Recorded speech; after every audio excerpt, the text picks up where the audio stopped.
प्रकृति के रहस्य हैं, इसको कोई जान नहीं सकता है। ये सब प्रक्रिया अज्ञात है, इसको कोई नहीं जान सकता है। ये रहस्य प्रकृति के अंदर छुपा हुआ है, लेकिन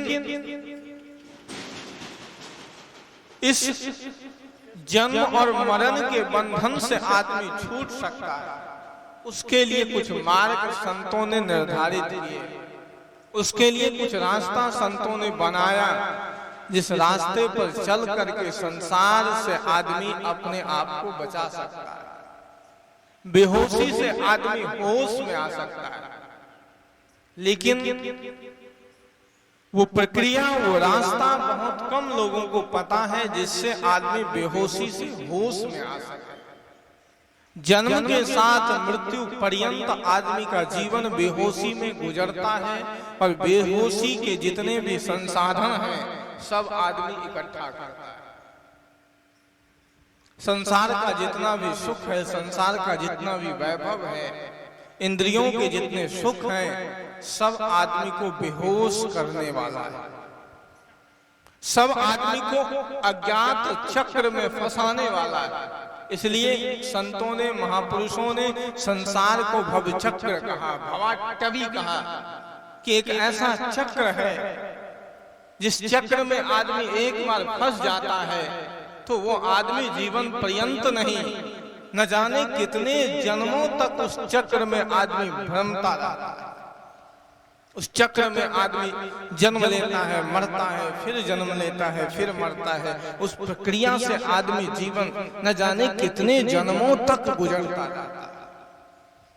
हमारे साथ भी यही है। हम बेहोशी में जन्म लेते हैं और बेहोशी में इस संसार से विदा हो जाते हैं। जन्म भी बेहोशी में और मृत्यु भी बेहोशी में। इसलिए जीवन को आदमी समझ नहीं पाता है, जान नहीं पाता है। और मानव जीवन बेहोशी से होश में आने की प्रक्रिया है। मानव जीवन सजग होने की प्रक्रिया है। इस जीवन को जिसने सही से जी लिया, वो व्यक्ति सजग हो सकता है। संसार के जितने भी भोग हैं, संसार के जितने भी प्राणी पदार्थ हैं, सब आदमी को बेहोश करने वाला है।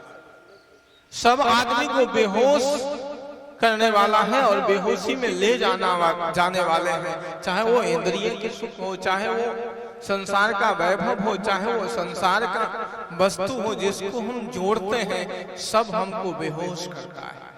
धन में, प्राणी में, पदार्थ में आदमी लिपट जाता है। मोह आदमी को बेहोश करता है, अज्ञानता आदमी को बेहोश करता है, जड़ता आदमी को बेहोश करता है।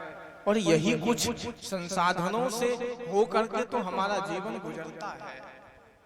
यही कुछ साधन है जिससे होकर के हमारा जीवन गुजरता है, जिसके कारण हमें होश नहीं आ पाता है, जिसके कारण हम मृत्यु को समझ नहीं पाते, जान नहीं पाते कि जीवन का अंत भी है। जिस जीवन का हमने प्रारंभ किया है, उस जीवन का एक दिन अंत भी होने वाला है। जिस जीवन का प्रारंभ हमने जन्म के साथ किया है, उस जीवन का अंत मृत्यु के साथ होने वाला है। ये ज्ञान इसलिए आदमी को हो नहीं पाता, ये बोध इसलिए आदमी को हो नहीं पाता, क्योंकि आदमी जीवन भर अज्ञानता में जीता है, आदमी जीवन भर बेहोशी में जीता है। इसलिए तो हम हजारों लाश इस कंधे पर ले जाते हैं और जला देते हैं, लेकिन कभी ये नहीं सोच पाते कि एक दिन हमारी भी लाश इसी तरह धू धू करके तो जल जाएगी। इसी तरह चिता में डाल करके लोग स्मशान घाट पर लाएंगे और धू धू करके इसी तरह हमारी भी लाश को जला देंगे। ये बोध नहीं हो पाता। क्यों? क्योंकि अभी तो हम मोह में हैं, अभी हम क्योंकि बेहोशी में हैं, अभी हम अज्ञानता में हैं। अगर ज्ञान हो जाए, बोध हो जाए, तो सहज ही आदमी जीवन के रहस्य को समझ लेगा कि जो जवानी अभी है वो बुढ़ापा आने वाला है। जिस जवानी का अहंकार है हमको, जिस शरीर का अहंकार है, वो शरीर गलने वाला है, वो शरीर जीर्ण होने वाला है, वो शरीर अब खत्म होने वाला है, बहुत जल्दी ही शरीर नाशवान है, नष्ट होने वाला है। आदि शंकराचार्य जी ने कहा कि अंगम गलितम पलितम दसन विहीनम जातम तुंडम तदपि न मुंचति आशा पिंडम। आदि शंकराचार्य जी कहते कि अंगम गलितम पलितम, अंग क्या हो गए, गल गए। कभी वृद्ध व्यक्ति को देखना, जब उस अवस्था में वो पहुंच जाता है तो अंग कैसे गल जाते हैं, शरीर किस तरह से गल जाते हैं, शरीर की इंद्रियाएं किस तरह से शिथिल हो जाती है। अंगम गलितम पलितम दसन विहीनम जातम तुंडम तदपि न मुंचति आशा पिंडम। होश जब आदमी को आ जाएगा तो आदमी तो ये सोचेगा कि ये शरीर, जिस शरीर को आज हमने अपना मान लिया है, ये शरीर तो गलने वाला है, ये शरीर तो जीर्ण होने वाला है, ये शरीर तो एक दिन नाश होने वाला है, इसको जलाया जाएगा, इसको गलाया जाएगा, इसको दफनाया जाएगा। केवल इतना बोध हो जाए तो यकीन मानिए कि ये जो चक्र है, जिस चक्र में अभी आप फंसे हैं, इस चक्र से आप अपने जीवन को निकाल सकते हैं। लेकिन निकालेंगे कैसे? मोह का जाल जो है, आसक्ति का जो जाल आदमी ने बुन लिया है, उस आसक्ति के जाल से आदमी निकलेगा तब तो।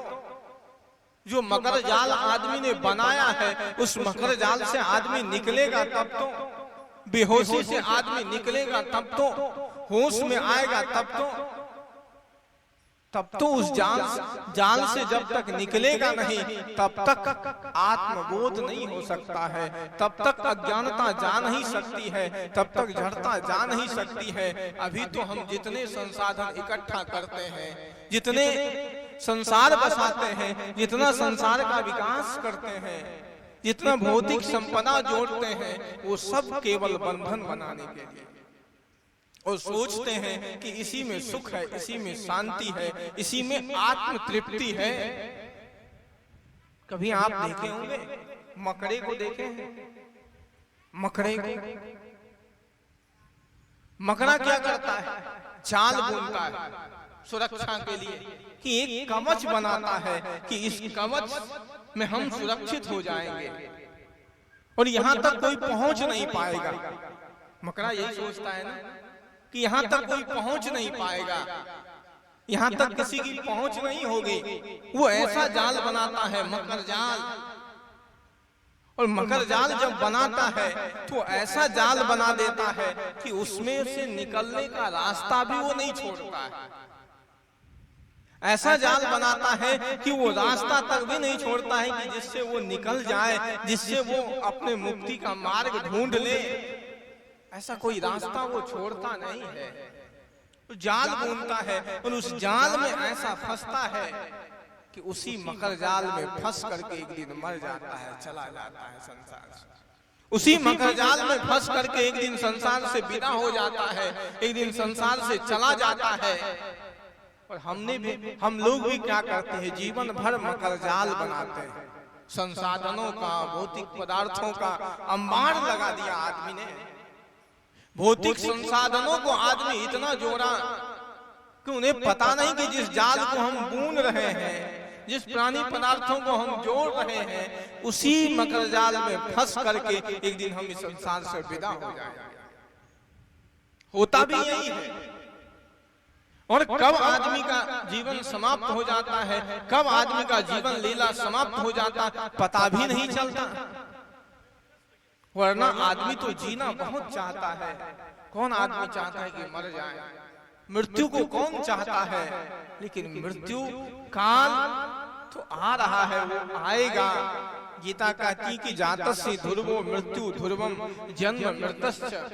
जो व्यक्ति जन्म लिया है उस व्यक्ति की मृत्यु तो निश्चित है, मौत तो आनी है। अगर मृत्यु से बचना चाहते हो, भवाटवी से बचना चाहते हो, इस अज्ञानता रूपी संसार से अपने को बचाना चाहते हो, तो होश में आना पड़ेगा। जो विषयों का मार्ग है उनको त्यागना पड़ेगा, जो संसार का मार्ग है उससे दूरी बनाना पड़ेगा, जो संसार का रास्ता है उस रास्ते से अपने को अलग करना पड़ेगा। जब तक अलग नहीं करोगे तब तक। सदगुरु कबीरदेव ने तो कहा कि 5 ढोठा एक नारी, न्यारो न्यारो भोजन चाहे पांचों अधिक स्वादी। एक विषय हो तो आदमी को बंधन बांधने का कोई एक रास्ता हो तो मैं कहूं, यहाँ तो 5 रास्ते हैं। एक रास्ता बंधन बनाने का केवल एक रास्ता अन्य प्राणियों के जीवन में होता है तो वो बंधन से बंध जाता है। केवल एक विषय। कभी आप हाथी को देखें? हाथी को जंगल में हाथी को बांधने के लिए, केवल हाथी को बांधने के लिए आदमी क्या करता है? कोई आदमी जाता है हाथी को बांधने के लिए, एक घास फूस का हथनी का निर्माण कर देता है, करता है ना? घास फूस के हथनी का निर्माण कर देता है और हाथी वैसे ही लंपट, इतना लंपट हो जाता है कि उस घास फूस की हथनी को देख करके उसके भीतर में काम का वेग आता है और उस काम के वेग में वो संसर्ग करने के लिए जाता है और उसको बांध लिया जाता है। केवल एक बंधन, एक भोग की पिपासा उस हाथी के जीवन में है, उसके परिणाम स्वरूप वो बंध जाता है, बनता है ना। कभी आप कीड़े को देखें? कीड़े को केवल एक विषय है उसके अंदर, रूप देखने का, प्रकाश को देखने का। वो प्रकाश के पीछे दौड़ा चला जाता है, रूप के पीछे दौड़ा चला जाता है उन्माद भाव से। और जैसे ही जाता है तो पतंग उस रूप के चलते, प्रकाश के चलते उस लो में, उस आग में, धधकती आग में जल करके मर जाता है, मरता है ना। एक ही विषय। भंवरा को देखें कि भंवरा को केवल एक विषय सूंघने का, जो भंवरा लकड़ी में छेद कर देता है, इतना कि लकड़ी को छेद करके जो भंवरा निकल जाता है, वो भंवरा कोमल पुष्प में जाकर के फंस जाता है। फंसता है कि नहीं? जो भंवरा लकड़ी को छेद करके, छिद्र करके निकल जाता है, कितना भी लकड़ी मजबूत हो उसको काटने में एक्सपर्ट होता है भंवरा। क्या वो भंवरा उस फूल को छेद नहीं कर सकता? क्या उसमें वो छिद्र नहीं कर सकता? कर तो सकता है, लेकिन वहां उसकी आशा जुड़ी है। वो भंवरा सोचता है कि रात्रि गमिष्यति भविष्यति सुप्रभातम इत्थम विचिन्त्य कोश गते दुरेफा हा हंत हंत नलनिम गज्ज उज्जहार। वो भंवरा सोचता है कि रात्रि गमिष्यति भविष्यति सुप्रभातम, कि रात्रि तो व्यतीत हो जाएंगे, उसके बाद सुबह होगा, सुबह होने के बाद हम फिर से इस फूल को सूंघेंगे, फिर से इसका स्वाद लेंगे, फिर से इसका आनंद लेंगे। और परिणाम कि वो भंवरा उसमें बंद करके एक गज, एक हाथी आता है और शाम को उसको, उस बाग को तहस नहस कर देता है और उस फूल को खा जाता है और उसी में वो भंवरा मर जाता है। जीवन में बेहोशी में आदमी का जन्म होता है और बेहोशी में ही आदमी संसार से चला जाता है। अगर बेहोशी को मिटाना चाहते हैं, बेहोशी के बहुत सारे रास्ते हैं, जीवन भर हम उसी रास्ते पर चलते हैं और परिणाम बंधन, परिणाम संसार, परिणाम पुनः पुनः जन्म लेना, पुनः पुनः मरना, इस प्रक्रिया में हम पड़ते हैं। सदगुरु कबीरदेव ने कहा कि कीर्तिक बंधन से बांधिया एक बेचारा जीव। न जाने हम कितने बंधनों से अपने जीवन को बांध लेते हैं और ये सारे बंधन आते हैं बेहोशी में। और बेहोशी में ही जीवन की प्रक्रिया है, बेहोशी में ही मृत्यु की प्रक्रिया है।